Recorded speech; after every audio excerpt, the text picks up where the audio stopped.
What's up, guys, and welcome back to Moan Inc. If you guys are new here, then hello. My name is Erica, and it is an absolute pleasure to have you joining me today on the channel.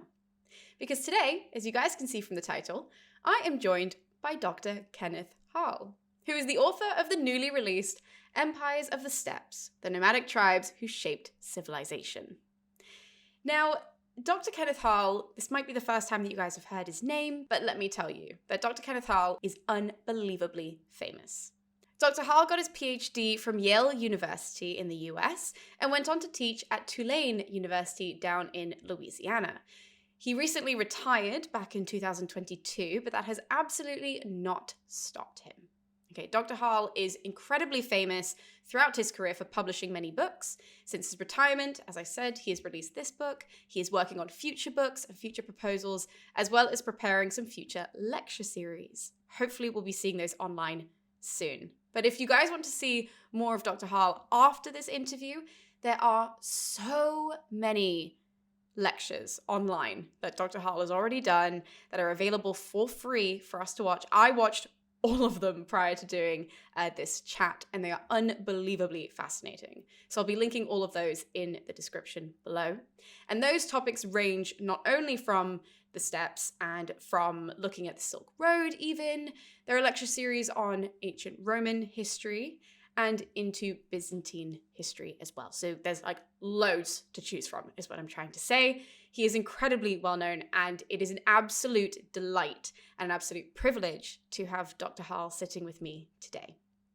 Now, we will be sticking to Empires of the Steppes today, but I do just want to let you guys know, and obviously let you, Dr. Harl, know as well, that I am here to listen today. I may be asking some odd questions throughout, but really, I'm sitting here with a pen. I'm going to be making notes just like you guys, and I'm really excited to dive into this book and to dive into some of the major players of these nomadic tribes and of these empires that emerge throughout the steppes and their history. But before we can get into that, Dr. Harl, the way I always start these interviews is by asking you for some context. So by asking you about your classics background. So how did you discover the ancient world? How did you discover ancient history? How did that play into then, you getting your degree, your PhD, and moving into being the professor and the author that you are today? Honestly, I had wanted to do this from my earliest days. I know people have a dramatic moment, usually in college, but I would say if you ask my parents from about age 6 or 7, I was going to study history. And I was always drawn to earlier periods. And really the question was it ancient or medieval? And in ancient, how far back I'm going. I started collecting Roman coins at age 6. Those who know my scholarship realize I published on coins, but I've been an avid collector, as was my father, all these years. And the area of Roman coinage where I've really concentrated would be Roman imperial coinage, and especially what is now called Roman provincial coinage, the coins issued by Greek cities, Latin colonies, and leagues, the so-called koinon in Greek, during the imperial age. And that's about a 300-year period of some close to 600 minting authorities. So I've always been so interested, and I was fortunate that I got training in Latin and French while I was in high school. In fact, I started French much earlier. And therefore, I was not an American student who arrived at college unaware of what was required in the way of linguistic training for ancient history. I was very close to medieval, particularly Byzantine history, but in the end, it was the literature that you get to read. And so there was never a question of what I was going to do, and there was a really very little distinction between my private and public life, because what I did defined who I was, and I love teaching. For various reasons, I've retired. Part of it is age. It gets difficult to be an effective lecturer. It takes an enormous out of you, and so I'm turning to writing and hopefully recording more courses as a way of teaching, lecturing online. But this is what I am. I've always felt myself a man of modest ability who works very hard and not very important, but what he does is quite important. And so long as you keep that perspective, you don't become an egotist, which is something you have to guard against, because you're standing in a classroom with earnest undergraduates and they're looking up to you. A little unnerving when I first did that. And they're looking for wisdom, and all I can give them is knowledge. And it's good to keep that perspective, both in your writing and your teaching. You're only as good as your last article, your last lecture, and you can always be wrong. And scholarship is taking an idea, running it to its logical conclusion, then sitting back and seeing where you made a fool of yourself. And these are words I received from a very fine professor at Trinity College in Hartford, Connecticut, where I studied classical languages, and history. And he advised me that's what's going to happen. You're going to get ideas, and they'll be criticized, and sometimes they're right and sometimes they're wrong, but all of it contributes to our understanding of the ancient world and making these people live again. Well, it's interesting that you say that your interest in the ancient world started with the coins that you were collecting and that your father had collected, but you really liked the literature. And I just think it's interesting because when it comes to the book that we're here to discuss and the work we're here to discuss that you've done, at least with this book, you've gone towards something that's more archaeology based. The Steppes is not a group of people that have given us literature Right. to read and to dive into. So what was it about them that really you wanted to crack open and you wanted to look into that really sparked that interest? Well, two aspects of my research drew me to the topic, and I recorded it first with the teaching company, largely due to customer questionnaires. They wanted a course on the Silk Road or the nomads, and the teaching company approached me. And I was inclined to do it, and then I turned it into a book over a decade later, which is very different in my understanding of the subject than when I started out. But one is my interest in Roman frontiers, particularly the eastern frontier, but also I've dealt with the northern frontiers. And what is the comparison of how do the Romans deal with quote unquote barbarians, by which you mean people who don't speak Greek, later extended to Latin by a courtesy of the Greeks, not necessarily meaning they are somehow inferior, the original sense of the Greek word. And there were obvious comparisons to the Parthian and Persian empires along the Jaxartes, as well as their own difficulty of dealing with the Roman frontier from their perspective, the eastern frontier along the Euphrates, and also China. I always had an admiration for Chinese civilization, and one of my dearest and closest friends, he went into business, but he's trained in classical Chinese, and he loves maintaining his connections with the scholarly world. I would call him an independent scholar in many ways. And we're always talking about comparison of frontiers. And the second is my interest in coins. You might be aware, or your audience is aware, of the moralizing complaints that, oh, we're paying for spices of India, we're paying for of China. Pliny the Elder makes this comment. It's echoed in several other sources. And this is draining our specie off to the east, and that then becomes one of the causes for the financial difficulties that the Roman Empire later runs into in the 3rd century. So that drew me there. And in so doing, in your point about the fact that they don't leave writing, and we have to depend on the literary sources of their victims and foes. As a classicist, obviously Herodotus describing the Scythians, the various accounts of Alexander the Great along the frontier, Arrian particularly is usually regarded as the best source, but Plutarch and Curtius and Diodorus Siculus all are important as well. And then you have Ammianus Marcellinus describing the Huns. That's often been questioned. And what I found by moving on to the steppes and out of the Mediterranean world, there were two sources that gave me some perception from the nomadic viewpoint. And they're late by our standards.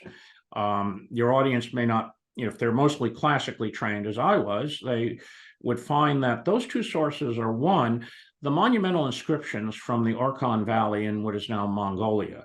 These are the earliest inscriptions of Turkish, the Turkish language. There's actually the one that's very important is by the Khan Bilye. That's Bil Yamashak-e. The G is sort of a glide sound in Turkish. It's not really a G sound. It prevents two vowels or semi-vowels coming together. And there is a replica of it in the garden of the Museum of Anatolian Civilizations, where I, work so often. And it only took me a while to understand what that monument replica really is. And he records his deeds and he records his warnings to his fellow Turks about the dangers of building capital cities, of losing martial virtues. He extols his own deeds, the importance of war horses. He names them and how his horses died in battle, and how Turks must always remember to fight like wolves. And that goes back to the etiological myth that the royal family of Turks, the Ashina family, were descended from a wolf. You still see that as a symbol of Turkish nationalists today, both in the Republic of Turkey as well as in Central Asia. The wolf is an ancient totem to the Turkish people.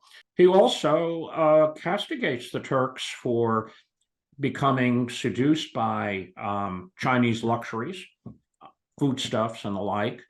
He recognizes there must be trade because nomads alone can't survive if they don't have trade with their sedentary civilizations, agriculturalists in cities.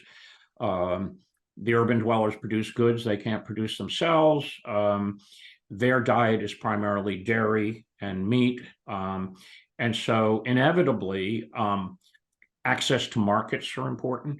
Everything that he talks about could easily have been said by Attila the Hun or by a Scythian high king described by Herodotus. He also warns about, embracing Chinese lifestyle too much. And again, you've got wonderful anecdotes in Herodotus Book 4 about Scythians who got too Greek and got overthrown. One of them is Scylus, the high king of the Scythians, who was overthrown by his brother, and as is the fate of any falling monarch, is decapitated, the head is bejeweled, the skull, and it becomes part of the tableware to remember that you don't get too Greek and don't lose your traditional means. And for Bilye Khan, this is because the Turks had previously been under the control of the Tang Empire, especially the Emperor Taizong, who is really probably the greatest Chinese emperor of all time, ruling in the 7th century.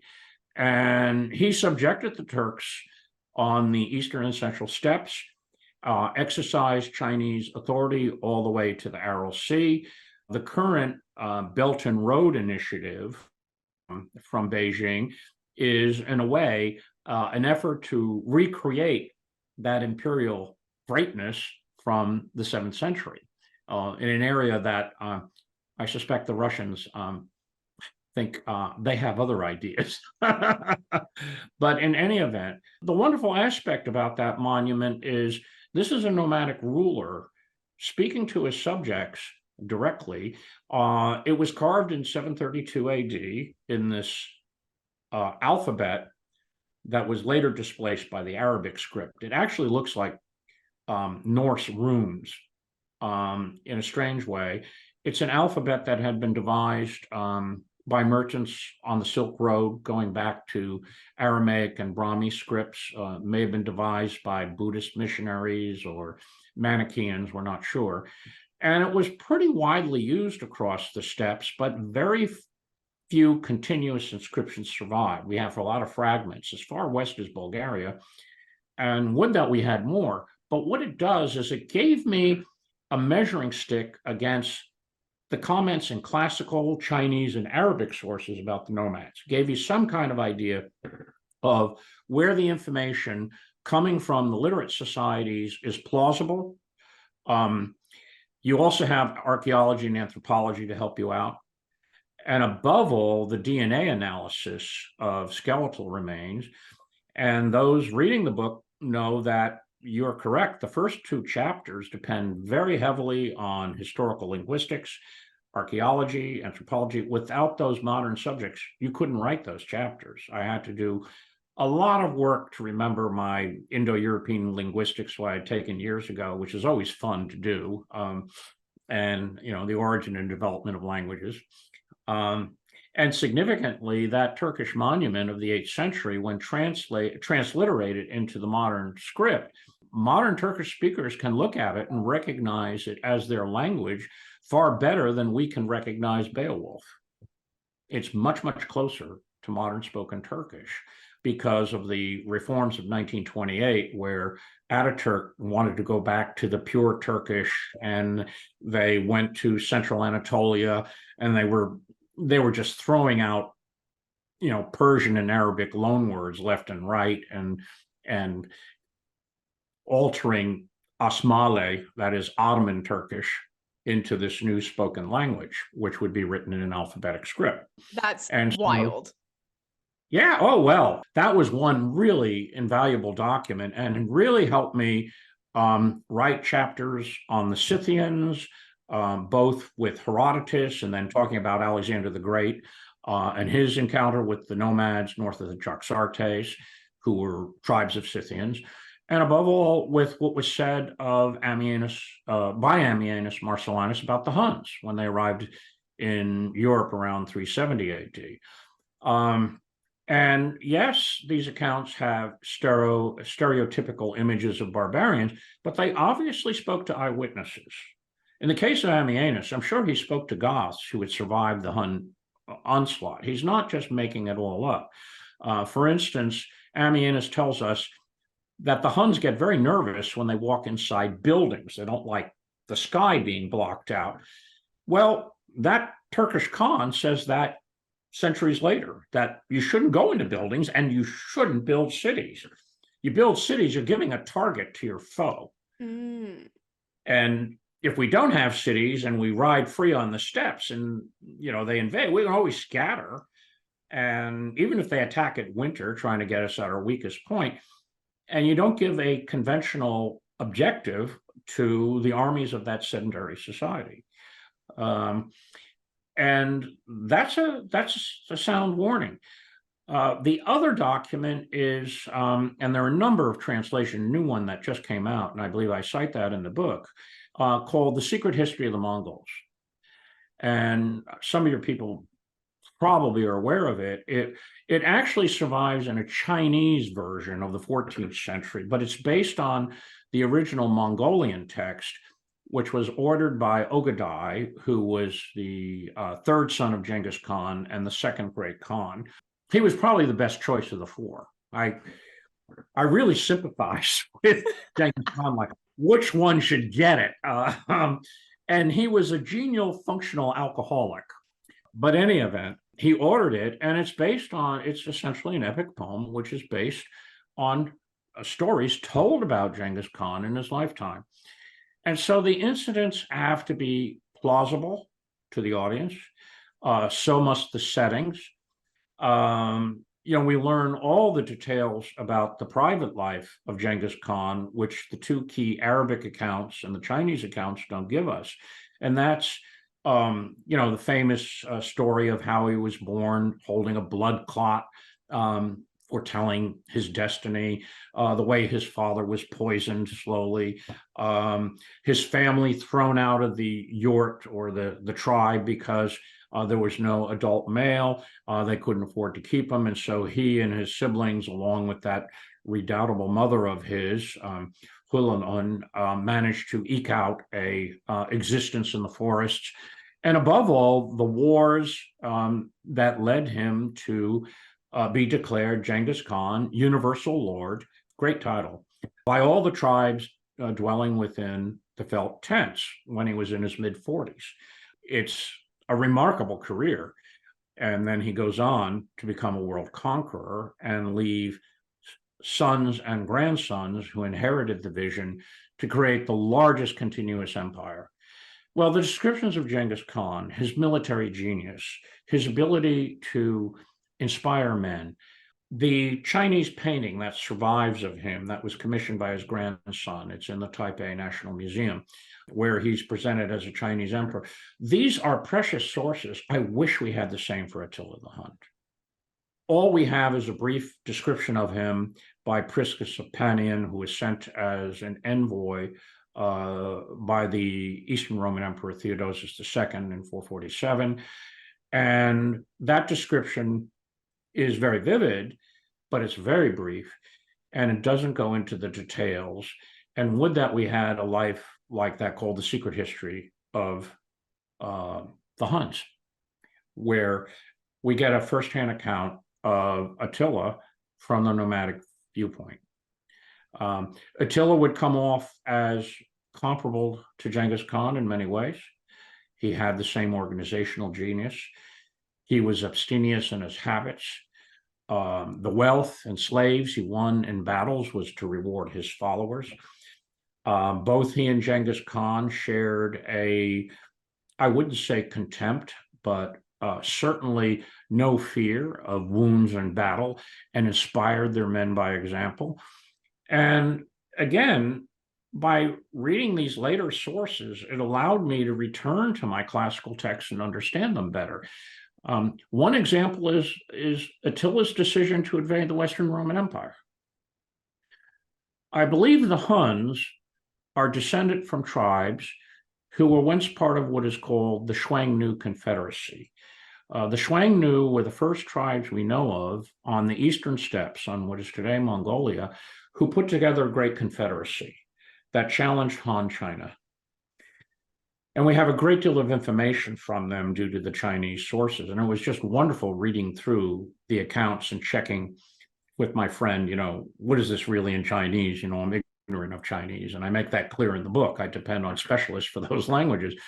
And one point was the story told about the Empress Honoria, getting caught in a scandal, being forced to marry an elderly senator, and then sending a letter and a signet ring to Attila. Who knows why she did this, what she really expected. And Attila then interprets it as a marriage proposal and says, well, the dowry is Gaul and Spain, which is essentially all the Western court controls outside of Italy at this point. And even a feckless emperor like Valentinian III can't agree to this. And furthermore, he can't agree to his sister marrying a polygamous pagan ruler. That just doesn't happen to a Christian Roman empress. And for Attila, this is an act of war, because he remembers the traditions of the steppes. Chinese emperors, Persian shahs, well, they have harems. They always have daughters available to marry the most important ruler on the steppes, or even the secondary ones, as part of the diplomatic matrimonial alliances to link those tribes to the Chinese Empire or the Persian Empire. This is just standard. And I suspect when Attila received that message, he felt, well, it's about time they recognize me as the great lord of the Hun Empire. And then when the refusal came, is like, what? You had the audacity to humiliate me? Well, wait till you see what I do with Gaul. And I also believe that, this is just a what if, and maybe you can consider Attila the what if of history. When he invaded the second year in 452, after the draw at the Battle of Chalons, the question is who actually won or lost. He invades again, and he's on the way to Rome. And of course, he's stopped by Pope Leo, if you buy the legend. And Raphael's got that great painting in the Vatican, which, oh my gosh, you can't do any better than that. But what if he had married Honoria? What if he had become acceptable to the Roman ruling classes? With the power of the Hun Confederacy, in my opinion, and that's another debate that goes on, and for later, would he have regenerated the Western Empire as some kind of composite Hun Roman state? And you would not have had the nation states of Europe emerge among the Germanic peoples. And you've got parallels with that in northern China, where nomadic peoples created these states in North China and part of the steppes, and the nomadic warriors defended the frontiers, and the Chinese mandarins ran the cities and collected the taxes. That's possible, but it didn't happen. And again, it explained the ferocity of Attila's reaction to that refusal, which I could never quite understand until I ended up dealing with steppe nomads over a long period and looking at parallels. And um, and again, the very structure of the Hun Empire. Were they just one more barbarian tribe, or did they represent an existential threat? And that is debated by scholars on both sides, and both sides have sources they can cite, and these are serious opinions. I now believe that the Hun Empire was more of an existential threat because it seems to show the traits of nomadic confederations where you have the inner core of tribes who are close to the charismatic leader who put this together. And then you have the wider network of subject tribes. And in Attila's case, these would be people dwelling in Central Europe, Germanic tribes who provided a lot of infantry, but also nomadic people still on the South Russian steppes. You know, Attila made his main capital somewhere on the Hungarian plains, and they would provide the cavalry for the Hun armies, very similar to the way Tatars provided the light cavalry for the Ottoman sultans in their wars against the Habsburgs. And so I don't think you build the walls of Constantinople in the time of Theodosius II simply as a prestige project. That's really interesting. And furthermore, when that earthquake hits and throws down, what was it, 40 towers or something in the winter, Theodosius is terrified, and they're doing everything to reconstruct those walls.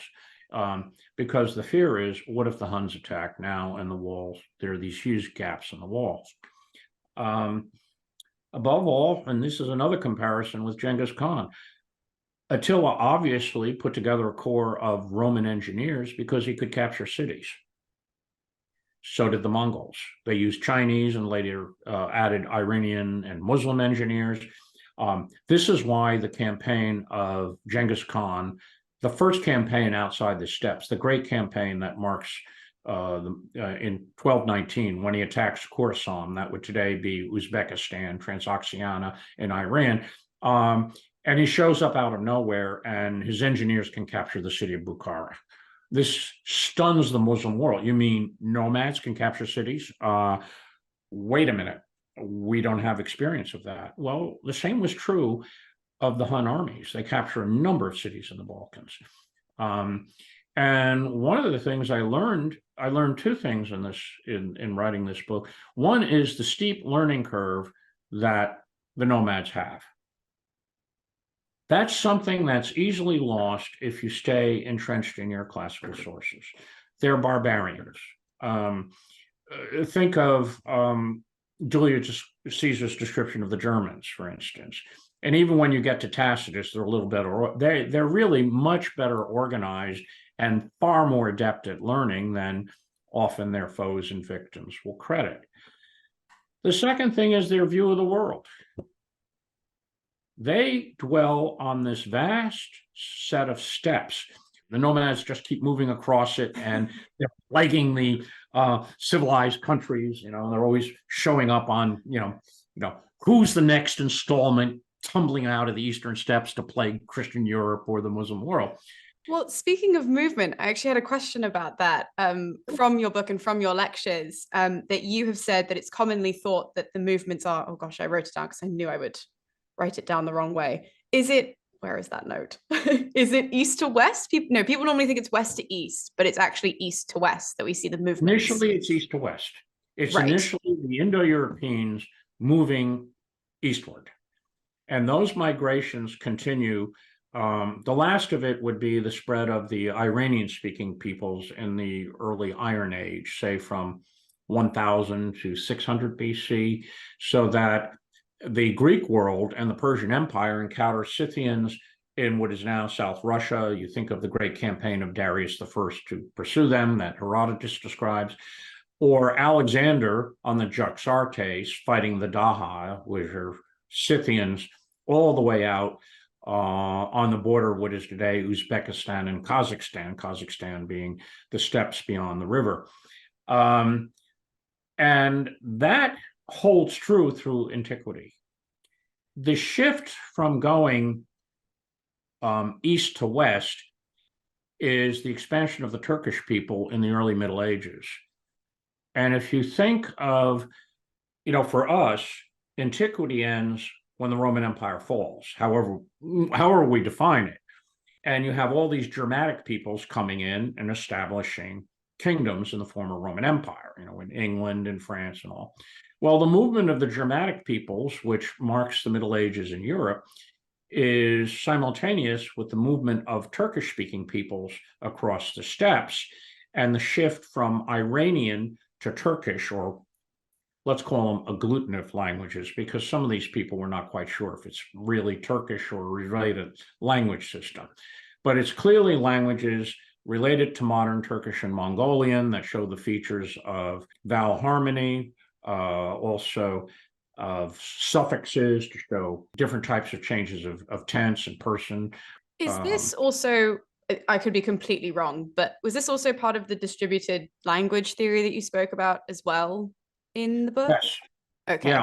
Yeah. How does that language change come about? And well, nomads evolve a language. They're, like many languages, English is a good example, they're incredibly promiscuous in taking in loan words for objects they don't know. And that becomes a study in itself that linguists do. But they perfect their language, and then they learn what is necessary to deal with the sedentary peoples, to trade, whatever. Well, what happens is, as they emerge as a power, and this would be true of the successive Turkish Khanates on the eastern steppes, many of their subjects probably spoke Iranian languages, Eastern Iranian language, or languages we know nothing about. Over time, the Turkish language became the language of prestige. If you wanted to advance in any way or communicate easily, you would adopt that language. And there's a strategy in this. This would get us advantages. And the Iranian speakers on the central steppes, what today would be Kazakhstan, had long had contact with Altaic-speaking nomads immediately to their east. And so when Bumin and Isteme in the mid-6th century quickly established their supremacy over the steppes and create this monster Turkish Khanate, many of the Iranian tribes are already familiar with it, and some of them realize, well, shifting over would be a good strategy survival that anthropologists and linguists talk about. And they also chased a number of Altaic speaking people west, such as the Avars, who are trying to escape them. And they end up Europe, bringing in some kind of Turkic or agglutinative language. Later, the Bulgars appear, the Magyars would fall in that category as well. The adoption of the Turkish language is by non-Turkish speakers is a typical nomadic strategy. These people are incredibly practical. And what I also am impressed by is their ability to understand over time the wider geography of the world. Because they're on the Silk Road and they meet all these foreigners, who are moving goods from the Mediterranean world to China, silks in one direction, grape wine and glass, everything in the other direction, they're in a position to find out about, well, what are the two endpoints of the world? And they're on the steppes looking south around them to Europe in one direction, the Middle East, and then China. They have a better sense of Eurasia probably than anyone else overall. And every ruler of a nomadic confederacy understands, if I can control part of that Silk Road, I have enormous advantages for my tribe. I get goods that are essential to sustaining life, as well as goods that buy the loyalty of vassal rulers, neighbors and the like. Of course, the culmination is going to be the Silk Road under the Mongols, where they control most of it. And that I was talking to one group, and it hit me, that's what's in part behind the comment of Pope Francis when he was out in Mongolia, that the Mongolian peace is like the Roman peace. And everyone is unarmed. You know what I mean? Barbarians. I mean, these guys are Gog and Magog, if you believe Revelation. But what he was referring to is the results of the Mongol conquests, in which, for the first time, most of Eurasia was under a single control. It was divided among the four rulers, but goods, ideas, religions passed along these routes at an unprecedented level. And this was possible because the nomads appreciated what this trade could do for them. And it's, again, just another index. And there's a number of, diplomatically, they're not naive. If you study Roman history and you read about the Varian disaster, the Roman legions are wiped out, but at Alesia in the Roman camp, a tribune is able to marshal the forces and evacuate, and the Germans are getting drunk and massacring the Roman prisoners rather than seizing the bridges over the Rhine. Ha ha ha, we lucked out, right? And then we just throw all those legions on the Rhine, will give us trouble later on. We're looking forward to 69, 70. That, what do you expect of barbarians? Well, that's one way to look at it. But even if you just stay in Europe and you go to Denmark today to the museum outside of Aarhus, where all of those finds that came out of the lake show that by 200 AD, the Germans are able to manufacture swords to the quality of a Roman gladius. That's just one example of technology, without going on the steps. You go on the steps, they're quite capable of conducting sophisticated diplomacy. And the Byzantines always have this, maybe your group is familiar with Constantine VII Porphyrogenitus, who ruled from 913, 959. And he writes this work in Latin. It's called De Administrando Imperio. I love that work. I would always assign it in my class. And he's giving his advice to his son, Romanus II, about what do you need to do to bribe nomads to keep them from attacking Constantinople, and how big a bribe, and, bit condescending, and how stupid those Western Franks are. Just don't get in the way of a cavalry charge, otherwise you're okay. And, well, think of a number of instances where the nomads themselves reveal that they are fully aware of what these guys are doing to pit barbarian against barbarian. The Jing emperors of North China tried to do that with Gengis Khan, and it backfired. Gengis Khan won and then went on to essentially destroy the Jing Empire. My favorite one is the Hephthalites I talk about, which are fascinating people. And again, their origin is debated in many ways, and we depend on Procopius as well as coins and other material. And they overrun Central Asia, parts of India, so they control Transoxiana, the key caravan routes. And of course, the Sassanid Shahs feel this is our backyard. They shouldn't be there. And they get into all these wars. And the Hephthalites managed to capture Shah Perros twice and kill him a third time, and very embarrassing.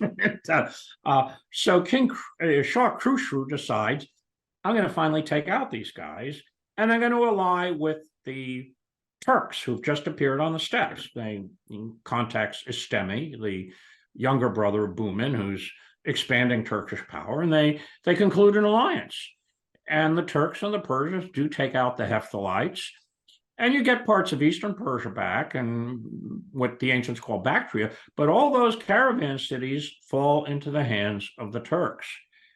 And you've just substituted a far more dangerous foe than the previous ones. And one of those Turkish Khans, we're not quite sure of his identity. It comes out of Menander the Guardsman is the source.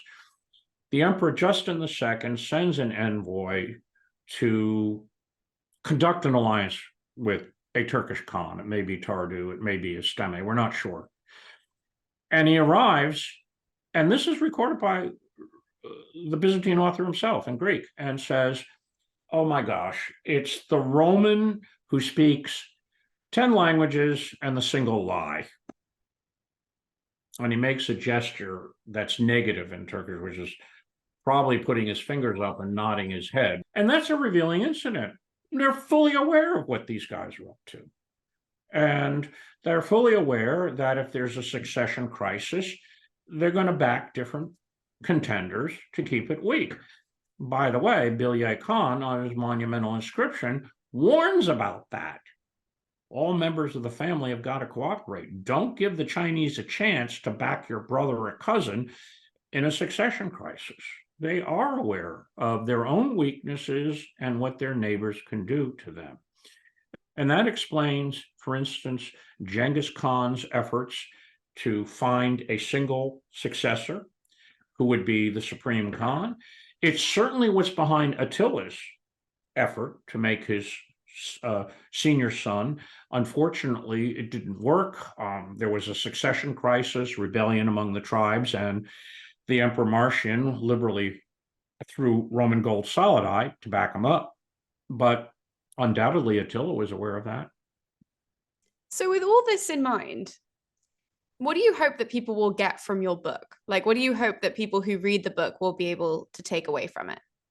With all of its shortcomings and failures, and I'm sure there'll be found, many to be found, what I hope is they gain a new appreciation for the role these people played. They're just not these barbarians who were shut out by the gates of Alexander until the end of days and all. But they played a very important and creative role. You had nomadic Turkish empires built on the steppes. You think of the Khazars in South Russia, who played a very important role in the development of Kiev, the Uyghur Khanate of the 8th and 9th centuries, which was founded on the steppes. Both of them are prototypes for the Mongol Empire. And they are essential in linking the various civilizations of Eurasia, what became Christian Europe, what became the Islamic Middle East, and of course, East Asia of the Han peoples, China and its wider definition. And I would include, Japan and Korea and those areas. In the case of Kublai Khan, I really gained a new admiration because as a boy, you have to put this down to typical males. They're always hero worshipers. And we're really quite dangerous. It's a good thing there are women in order to keep us in line. I always suggest to my students that on my tax returns for the US, they ask occupation, warrior king status, unemployed. Again, they believe me. In any case, Attila the Hun and Gengis Khan, great conquerors, incredible strategists, et cetera, et cetera. And of course, Gengis Khan is a national hero in Mongolia. You got she's everywhere. Whereas Kublai Khan, well, he's too Chinese for the Mongols, and he's too Mongol for the Chinese. So he's really remembered in the West because of Marco Polo and Coleridge's poem and Citizen Kane and the like. And what I realized is he unified China. And in writing the book, I was first going to write the chapter as the Mongol conquest of China, and I changed it. No, the Mongol unification of China. If you study Chinese history, division is far more common than unity. China broke up repeatedly into warring states, and they have a very careful history about this. But Kublai Khan pulled off the unimaginable. He, as a nomadic conqueror, conquered all of China. One wonders if China would have been unified without him. And so for someone who's listening to this then, and I'm just thinking for somebody who just picked up this book and was like, wow, this is so interesting, and then listen to this interview, listen to you speak, and it's just like, this is so incredible, so amazing.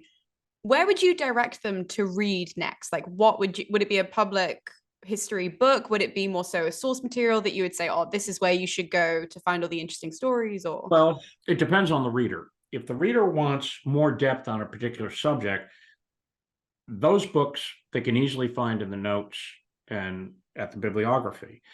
There are wonderful general histories. Professor Peter Frankopan has a very good book on the Silk Road, which I like because it carries it up to the modern age. Now, he stays on the western half of the Silk Road because, as he's someone, entrenched in the Western languages, and he's done very good work on the Crusades. But going from the beginning of the Silk Road up until really almost 10 years ago of the importance that people interested in that they should go there for a good start. And your listeners, if they have specific questions, can always email me, and I could be more than glad to recommend. Well, your interest is on Scythians. You should read this. Your interest is on the whole of the sweep. Well, I can recommend the older work, which has been translated from the French, from Grousset, which also is called Empires of the Steppes. So I went through an enormous amount of literature, and then there's excellent books on the relationship between China and the nomadic peoples. Again, a lot of the books are, when I took this project on and the idea of the next book, I'm trying to weave together a narrative that would use the works of experts of specific periods and areas to give you the grand sweep. And so that was the aim of the book, to try to reach the general audience and give them a sense of 45 centuries of how these people came about and the role they played. And if they grasp that and they want to go on and read further, I've achieved my purpose.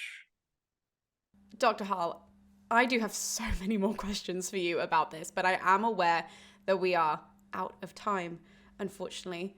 Just for proof, in case you guys want to see, I have a terrifying amount of questions about this book. And even as you were talking, I was making notes of other questions, which I will probably just email you anyways. So I will be popping, by the way, Dr. Harl's email in the description below in case you guys also have any questions for him as well, because I have thoroughly enjoyed listening, but it has opened a few new cans of worms for me, which is always a good thing, and I thoroughly enjoy that. So thank you so much for taking the time out of your day to sit with me, to chat with me, and of course, thank you guys. Thank every single one of you guys who's watched this video and who really just got like a mini lecture in the same way that I did. We all got to be students today, and it means the world that you guys continue to watch this channel, support me, support the work that I do, because it means that I will have more opportunities like today where I just get to listen and I just get to learn just like you guys. So don't forget that you guys can find Empires of the Steppes linked in the description below in case at any point you guys were really intrigued to go and buy the book and to read the book. Again, I can't recommend it enough. So definitely head down to the description below for lots of information down there. But in the meantime, thank you guys so much for tuning in, and we'll be seeing you next time with more videos here on Moan Inc. So I'll see you guys then.